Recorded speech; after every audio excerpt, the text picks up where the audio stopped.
તમારો 4 માર્કનો સવાલ બને એની અંદર આ વસ્તુ તમારે પહેલા સમજાવવાની છે, બરાબર? પછી આ ડ્રિફ્ટ વેગનું આ સૂત્ર અહીંયા આગળથી તારવાનું. હવે એની ચર્ચામાં તમારે કઈ કઈ વસ્તુ છે એ જોઈ લો, બરાબર? અહીંયા મેં તમને કીધું કે આવા n પાર્ટિકલ હોય. આ n પાર્ટિકલની ટોટલ તમારા જેટલા બી પાર્ટિકલ, આ 1 ઇલેક્ટ્રોન મેં ઉદાહરણ આપ્યું, એવી રીતે અસંખ્ય પાર્ટિકલ એટલે n પાર્ટિકલ તમે લઈ શકો, આખા n બરાબર. એનું સરેરાશ મૂલ્ય કાઢવા જશો એટલે 1/n બરાબર કરશો. આ સરેરાશ મૂલ્ય લેવા જશો. સરેરાશ મૂલ્ય લેવશો એટલે આની ટોટલ ઇફેક્ટ 0 થવાની. આ કે બધી અસ્વ્યસ્ત ગતિ થવાની. અસ્વ્યસ્ત ગતિને કારણે એનું પરિણામી વેગ 0 થાય. હવે આપણી જોડે આ સૂત્ર હતું. એ સૂત્રની અંદર મેં આ vi લખ્યું. આ vi કેપિટલ લઈને ચાલજો અથવા તેના સદિશ લઈને ચાલજો, બરાબર? અને સદિશ લઈને ચાલશો તોય ચાલશે. હવે vi - e/m * τ આ e ના સૂત્ર પરથી આ મૂક્યું. પણ તમને ખબર છે કે આની વેલ્યુ તો 0 થવાની, કારણ કે એની આપણે સરેરાશ વેલ્યુ લઈએ. તો આ વેલ્યુ 0 થાય તો સરેરાશ બરાબર એને vd લખાય, કારણ કે vd આપણે આ રીતે સાબિત કરેલો છે કે જ્યારે વિદ્યુત ક્ષેત્ર લાગુ પાડવામાં આવે ત્યારે એને ઘસડાઈને કાપેલા અંતરને અનુરૂપ જે વેગ મળે એને ડ્રિફ્ટ વેલોસિટી કહેવાય. અને સરેરાશ મૂલ્ય થયું. તો સરેરાશ મૂલ્ય જે હતું એ આપણે મૂક્યું. સરેરાશ મૂલ્ય બરાબર vi સરેરાશ - e/m * τ, બરાબર? હવે આ સૂત્ર જે τ મેં લીધું એનું કારણ એ છે કે અમુક સંજોગોની અંદર આ ઇલેક્ટ્રોન અહીં જવા માટે લાગતો સમય τ કરતા વધારે પણ હોય અથવા તો ઓછો પણ હોઈ શકે. તો એવા સંજોગોમાં આપણે અહીં સરેરાશ મૂલ્ય લેશું. માટે બધા પર સરેરાશ લાગુ પડે. સરેરાશ લાગુ પાડીશું એટલે p ની જગ્યાએ τ લખીશું. એના પરથી મને આ સૂત્ર મળે. આ સૂત્ર આપણને અલગ બિહેવિયર એવું બતાવશે કે આ સમયથી સ્વતંત્ર થયો. તમને કોઈ વાર પ્રશ્ન પૂછે કે ભાઈ વીડી એ સમયથી સ્વતંત્ર કેવી રીતે, તમે આ રીતે એને સમજાવી શકો છો. ક્લિયર? ચલો એના સિવાય આગળ જ્યારે વધીએ, બરાબર? આકૃતિ તમે આ પણ દોરી શકો છો, ચોપડીમાં આપેલી છે એ પણ દોરી શકો છો, કોઈ પણ, બરાબર? ચલો પાછળના પેજ પર જુઓ કે સમીકરણ દર્શાવે છે કે અથડામણ બાદ તરત જ ઇલેક્ટ્રોનના વેગની દિશા સંપૂર્ણ રીતે અસ્વ્યસ્ત હોય છે. ઇલેક્ટ્રોન વચ્ચેની અથડામણ નિયમિત સમયગાળે થતી નથી, પણ અસ્વ્યસ્ત સમયગાળે થાય છે. બે ક્રમિક અથડામણ વચ્ચે સરેરાશ સમયને τ વડે દર્શાવો છો. તો આપેલ સમય અમુક ઇલેક્ટ્રોન τ કરતા વધારે, જ્યારે અમુક ઇલેક્ટ્રોન τ કરતા ઓછા સમય પસાર કર્યો હશે. બીજા શબ્દોમાં i બરાબર 1 થી n પાર્ટિકલ તમે લો છો તે વખતે ti એ કેટલાક ઇલેક્ટ્રોન માટે τ કરતા ઓછો, જ્યારે કેટલાક માટે τ કરતા વધારે હશે. ti ના આ મૂલ્યની સરેરાશ કિંમત τ, બરાબર, જેને રિલેક્સેશન સમય કહીએ છીએ. આમ કોઈ પણ સમય t માટે સમીકરણ n ઇલેક્ટ્રોન પરનું સમીકરણ તમારું આ સરેરાશ મૂલ્યમાં આવી જશે. આ સરેરાશ મૂલ્ય, બરાબર?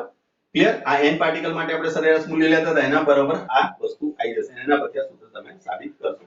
એની લાસ્ટ લાઈન જુઓ, છેલ્લે તમને આપેલું છે કે આ છેલ્લું સમીકરણ નવા પ્રમાણે તેવું છે. અંડરલાઈન કરજો. આ એ દર્શાવે છે કે ઇલેક્ટ્રોન પ્રવેગિત હોવા છતાં સમયથી સ્વતંત્ર એવા સરેરાશ વેગથી ગતિ કરે છે. આ ઘટનાને ડ્રિફ્ટ અને આના વેગને ડ્રિફ્ટ વેગ કહે છે. આખો પેરેગ્રાફ અંડરલાઈન કરો. આટલેથી આટલો સમજ પડી? આ પેરેગ્રાફ તમારો અંડરલાઈન કરો કે આ ઘટના થઈ એને ડ્રિફ્ટ કહેવાય અને આને અનુરૂપ જે વેગ મળ્યો એને ડ્રિફ્ટ વેલોસિટી કહેવાય. બોલો, કોઈ કન્ફ્યુઝન હોય મને કહો. હેલો, સમજ પડી?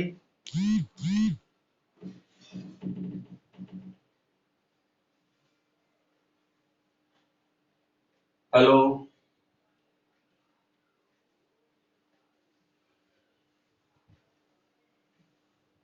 ચલો આગળ જઈએ.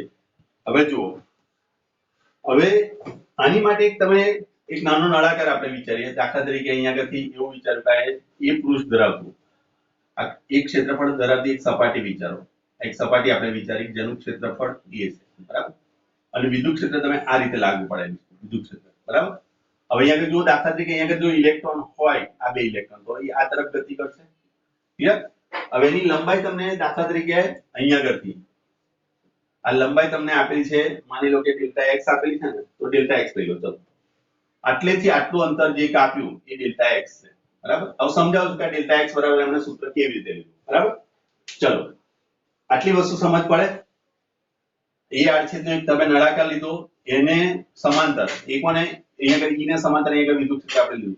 એને જો લંબ દોરીએ છે એ લંબ ઈ ને સમાંતર છે. અહીં તમે જોઈ શકો ક્ષેત્રફળ ને લંબ, ક્ષેત્રફળ એ ને લંબ,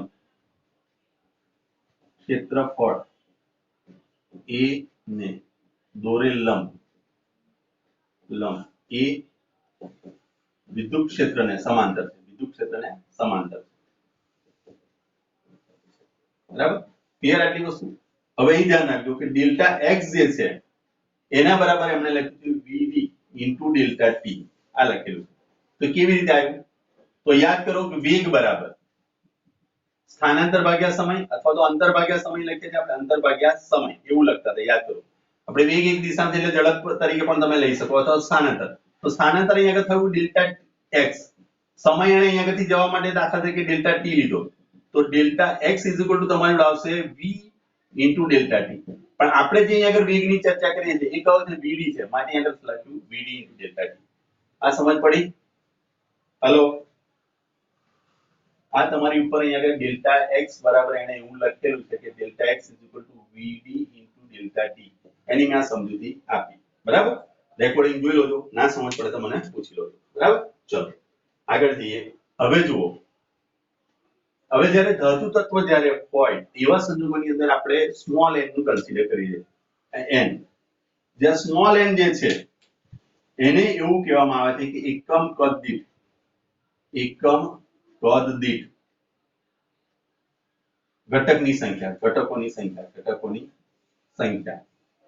આપણા અહીંયા આગળ ઉદાહરણમાં ઘટકોની જગ્યાએ તમે આવશે ઇલેક્ટ્રોનની સંખ્યા, તો અહીંયા આગળ તમે લખી શકો દાખલા તરીકે ઇલેક્ટ્રોનની સંખ્યા n છે અને છેદની અંદર શું હશે, કદ આવશે, સ્મોલ n. તો કેપિટલ N તમારી જોડે આવશે n ઇન્ટુ કદ. હવે કદ બરાબર શું લખાશે, એરિયા તો એ છે બરાબર, તો એરિયા ઇન્ટુ સ્થાનાંતર તમે લખી નાખો એટલે કદ થઈ ગયું. તો અહીંયા આગળ n ગુણ્યા a ઇન્ટુ ડેલ્ટા x લખાય, તો n ગુણ્યા a ડેલ્ટા x બરાબર શું લખાય, તો vd ઇન્ટુ ડેલ્ટા t, તો n બરાબર તમારી જોડે આ સંખ્યા થઈ ગઈ. ક્લિયર? તો દાખલા તરીકે અહીંયા આગળ કુલ વિદ્યુતભાર, કુલ આપણે ગણવો હોય કુલ વિદ્યુતભાર, તો કુલ વિદ્યુતભાર બરાબર તમે લખશો માઈનસ q, બરાબર. માઈનસ q બરાબર શું લખાય, તો માઈનસ ne લખાય. હવે અહીંયા આગળ તમે જોઈશો ne એટલે સ્મોલ n, કેપિટલ n, તો n બરાબર તમારી જોડે આ વેલ્યુ છે એટલે minus na vd delta t into e. આ સૂત્રમાં એટલે કુલ વિદ્યુતભાર તમારો થયો, કુલ વિદ્યુતભાર એ કઈ તરફ, ડાબી તરફથી જમણી તરફ જશે, વિદ્યુત ક્ષેત્રની વિરુદ્ધ દિશામાં જશે. આ જે મેં કેલ્ક્યુલેશન કર્યું એમાં સમજ પડી તમને? હેલો, બોલો, હા કે ના? હેલો,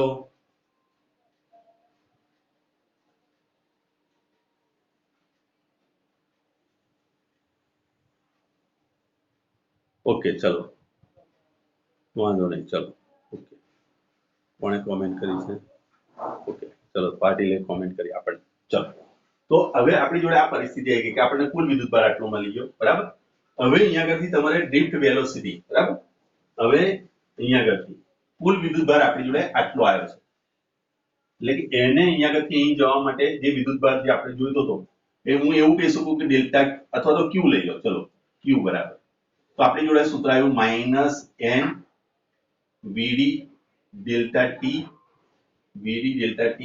a, બરાબર, a vd a અને આપણી જોડે આવશે e, બરાબર. આટલી વસ્તુ આપણી જોડે આવી ગઈ, બરાબર, q બરાબર. હવે આપણી જોડે સૂત્ર યાદ કરો, i બરાબર ડેલ્ટા q, આ ડેલ્ટા q છે વાસ્તવમાં, delta q upon delta t છે. therefore ડેલ્ટા q બરાબર તમે લખશો i ડેલ્ટા t લખાય આવું.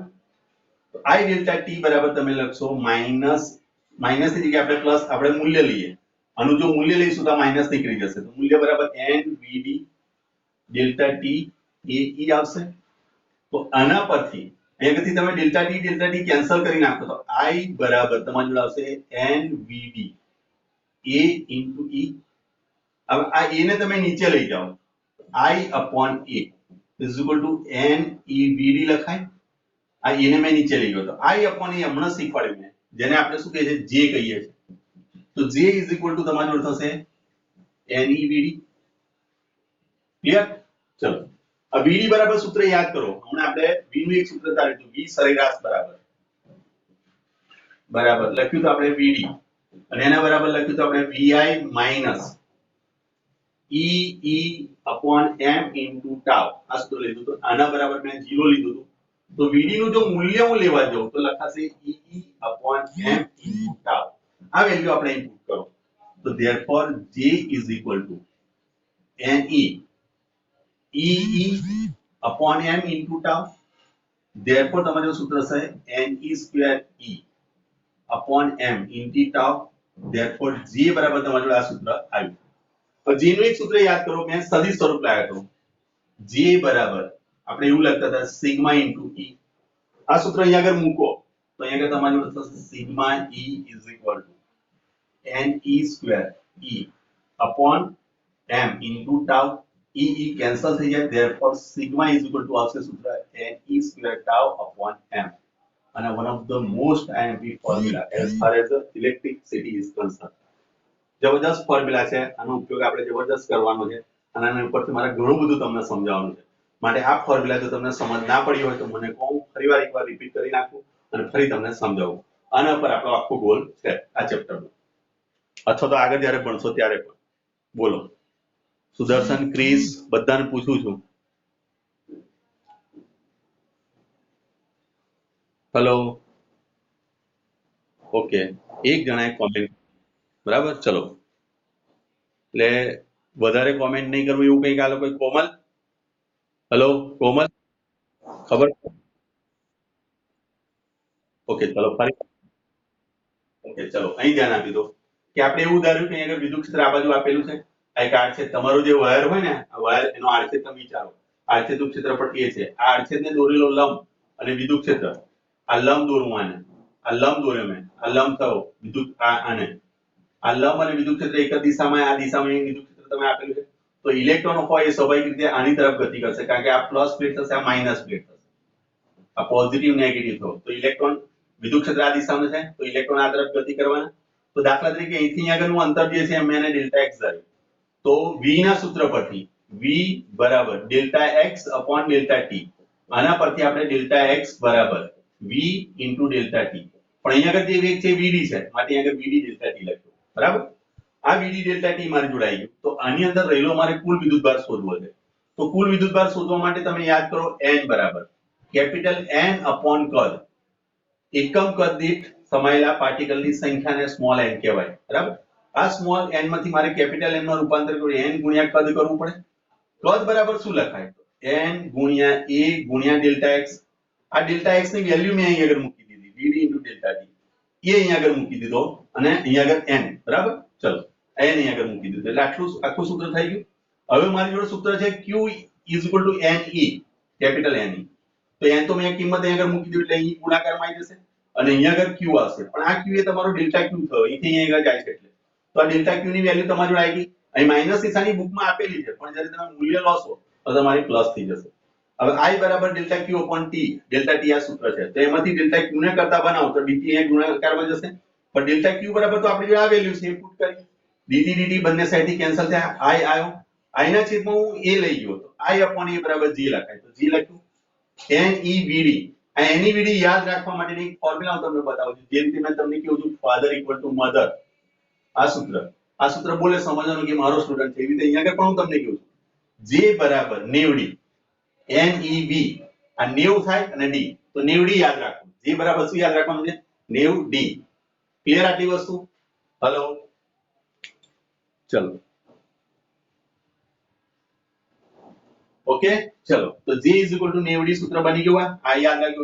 NEV એટલે 90 અને પાછળ D લગાડજો તો 90D થઈ ગયું. હવે VD નું સૂત્ર તમારી જોડે આ હતું, યાદ કરી લો. આગળનું ચલાવ્યું આ સૂત્ર પરથી આ સરેરાશ મૂલ્ય શૂન્ય થાય એના બરાબર E upon m into tau લખ્યું. આ સૂત્રની કિંમત અહીં મૂકી તો સ્વાભાવિક વસ્તુ છે કે હવે n e square E upon m into tau થયું. હવે J બરાબર એક સૂત્ર આપણે ઓહમના નિયમનું સદિશ સ્વરૂપ J is equal to sigma E. તો અહીં આગળ લખીશ J is equal to sigma E. તો e બંને સાઈડથી કેન્સલ થઈ જશે. તો સિગ્મા બરાબર n e square tau upon m આ સૂત્ર મળ્યું મને. બોલો, છે કોઈ કન્ફ્યુઝન? ઓકે, તો હવે હું આના પરથી એક સૂત્ર વધારાનું બનાવું છું. આના પરથી 1 upon સિગ્મા એટલે લખાય રો, બરાબર. તો આને હું 1 upon કરી દઉં છું. 1 upon n e square tau upon m. તો અહીં સૂત્ર બની જશે m upon n e square tau. આ સૂત્ર મને મળ્યું પણ રો નું. હવે સમજો હો. ચલો, આપણી જોડે એક રો નું સૂત્ર આવ્યું. સિગ્મા નું સૂત્ર હતું શું આપણી જોડે? n e square tau upon m. તો એને મેં ઉલટાઈ દીધું એટલે m upon n e square tau આ સૂત્ર બન્યું, બરાબર, ક્લિયર? હવે હું તમને એમ કહું છું કે તાપમાન વધતા તાપમાન વધે તેમ ધાતુ તત્વોમાં અવરોધ ખાલી જગ્યા થાય અને પ્રવાહ ખાલી જગ્યા થાય, વિદ્યુત પ્રવાહ બરાબર ખાલી જગ્યા થાય. હું ઓપ્શન આપું છું ભાઈ બંને માટે. આ પહેલો પ્રશ્ન, આ બીજો પ્રશ્ન. બરાબર, ઓપ્શન અહીં આગળ આપું છું. વધે, બી ની અંદર ઘટે, સી ની અંદર કઈ ફરક ના પડે, કઈ ફરક પડે નહીં. આ ચાર મેં તમને ઓપ્શન આપ્યા. બરાબર, જેના થિયરી સમજો છે કમ્પ્લીટ, પેલું બધી વસ્તુ બરાબર, કે રિલેક્સેશન સમય શું છે, કેવી રીતે આક્રમણ થાય છે, એ બધી વસ્તુ સમજો છે, એની માટે ઈઝી ગોઈંગ ક્વેશ્ચન થયો. બરાબર, બોલો આનો જવાબ તમારી જોડેથી મને મળવો જોઈએ. આ બે સવાલ મેં મૂકેલા છે, બોલો જવાબ. આખા ક્લાસને પૂછું છું.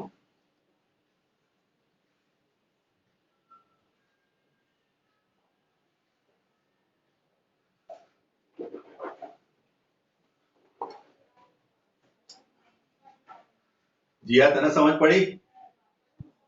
હેલો, ઓકે, ચલો વેરી. ચલો, આ થિયરીમાં કોઈ કન્ફ્યુઝન ના હોવું જોઈએ. બરાબર, આ સવાલ થોડોક ટિપિકલ છે, પણ એટલોય ટિપિકલ નથી, તમને આવડવો જોઈએ. ચલો અહીંયા આગળ થોડુંક હું વર્ક કરીને બતાવી દઉં. અહીંયા આગળ આ જે સ્થાન મેં ગોઠવ્યા એને કયા બિંદુ કહેવાય? જેની પર ધન આયન દોલન કરતા હોય, આ સ્ફટિકમય રચના કહેવાય. અને એને જે બિંદુઓ છે એ બિંદુને કહેવાય લેટિસ બિંદુ. વાયવાનો આ સવાલ છે, ધ્યાન રાખજો. વાયવામાં પણ તમને પૂછી શકે છે, નીટ જેડબલઈ માં પૂછી શકે છે. હવે માની લો કે એક ઇલેક્ટ્રોન અહીંયા આગળ છે, એ અંદર દાખલ થશે.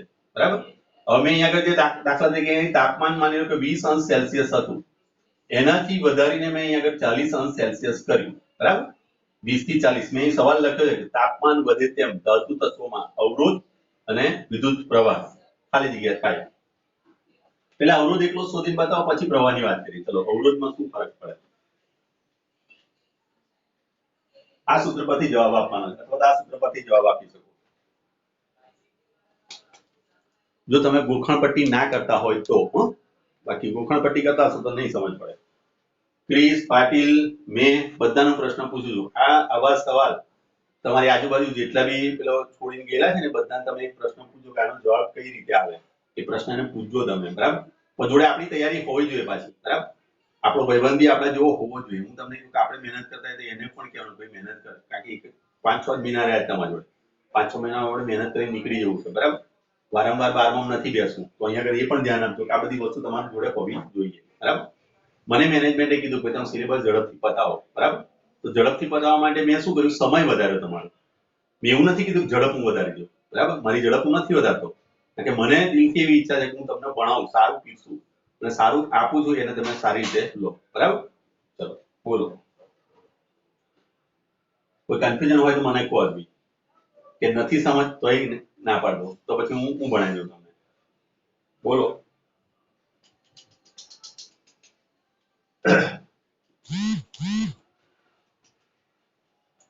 જ્યાં ટાવ છે એ બે ક્રમિક અથામણો વચ્ચેનો સમય છે. ટાવ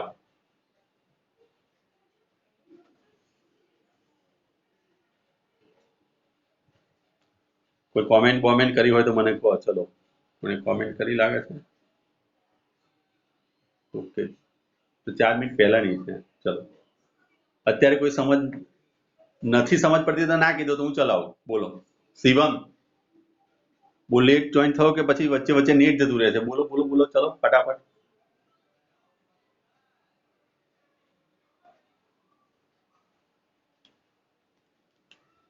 હેલો, આ કોણે કોમેન્ટ કરી? ના સર સમજાવો એકવાર. ઓકે, ચલો ફરી આપણે જોઈ લઈએ. હવે જો આખું આ સૂત્ર તમને આવડે છે, આ સૂત્ર તમને આવડે છે. આ રો નો મીનિંગ શું થયો આપણે યાદ કરો.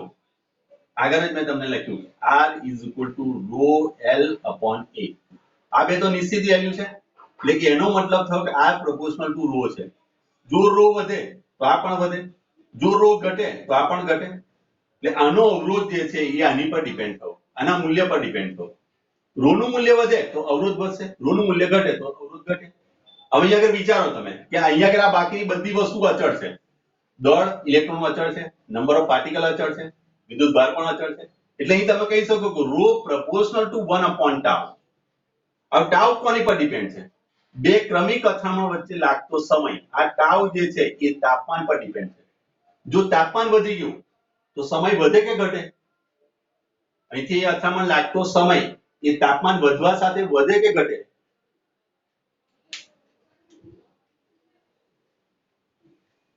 બોલો. સમજ પડે કે નહીં? કોમલ, મેઘ, પાટીલ, ભલે તમે હું કેવું છું તમે બધા હું તમને કહું કે તમે કોઈ ગોખણ પટ્ટી કરેલું બોલશો અને તમે તમારું લોજિક વાપરો, બરાબર? દાખલા તરીકે આપણે એક સાથે ક્લાસમાં બેઠા છે, 20 ડિગ્રીની જગ્યાએ 40 ડિગ્રી ટેમ્પરેચર થઈ જાય અને એસી ચાલતું નથી, પંખાય નથી ચાલતો, તમે શું કરશો? આરામથી બેસશો? શું કરશો? આકુડ વ્યાકુળ થશો, તમે આમ તેમ આંટા મારવાની શરૂઆત કરશો, 40 ની જગ્યાએ 50 કરી દઈએ, 60 કરી દઈએ તો તરત તમારી અથડામણો વધી જાય. અથડામણ વધી જાય એટલે કે અથડામણ માટે તમારો વેગ વધે. જો જેનો વેગ વધે તેનો સમય ઘટે. તો સ્વાભાવિક વસ્તુ છે કે અહીંયા આગળ થઈ જવા માટેનો સમય ઘટી જશે. સમય ઘટી જાય, જેનો છેદ ઘટે એનો અંશ વધે. તો સ્વાભાવિક વસ્તુ છે કે ધાતુ તત્વોમાં જેમ તાપમાન વધે તેમ અવરોધ વધે. સમજ પડી આવે કે નથી પડી?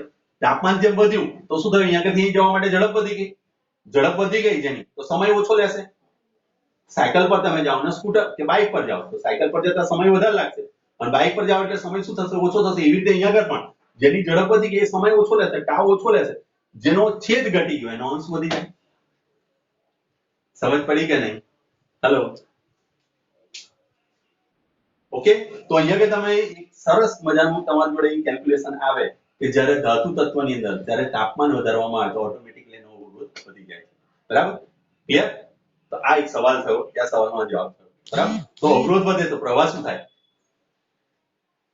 એના પછીનો જે સવાલ હતો ને I બરાબર V/R. તો R વધી ગયો તો પ્રવાહ ઘટે. ક્લિયર? ચલો મળીએ હવે આવતીકાલે. બરાબર? Okay bye. ચલો.